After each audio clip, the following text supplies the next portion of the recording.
We will force a vote on this in the spring in the House of Commons. Tory MPs will have the choice of standing up for dogma or for their constituents. And what is clear is that it is Labour that is standing up for the interests of homeowners up and down Britain, just as we have stood up for the interests of taxpayers when we defeated the second stage of VAT on fuel. Falls in living standards show why there is no feel-good factor in this country, but a feel insecure and a feel betrayed factor among the people of this country. And the Chancellor must now explain to the people of this country why the vast majority of families are £1,000 a year worse off as a result of his policies.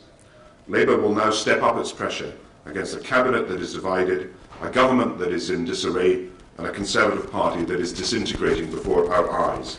There will be no relief for this government and no hiding place for a Conservative Party that no longer stands for the interests of ordinary families, but only for a privileged elite. It is Labour, through our specific proposals to end the excesses of the undeserving rich in the privatised utility boardrooms, and through our proposals to protect ordinary families, that is the party which is now on the side of British people. Harry.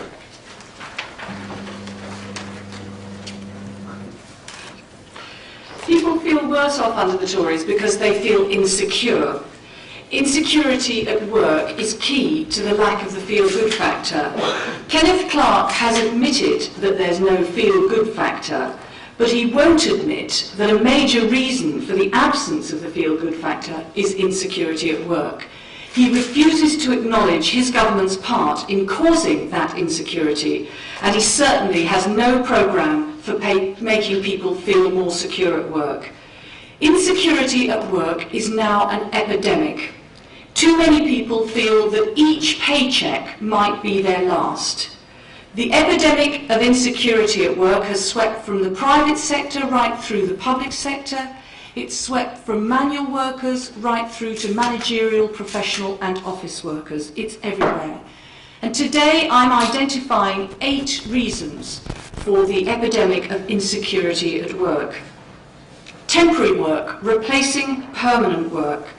There are now, from the government's own figures, well over 500,000 people who are in temporary work but who actually want permanent work. In temporary jobs because they can't find permanent jobs. Part-time work instead of full-time work.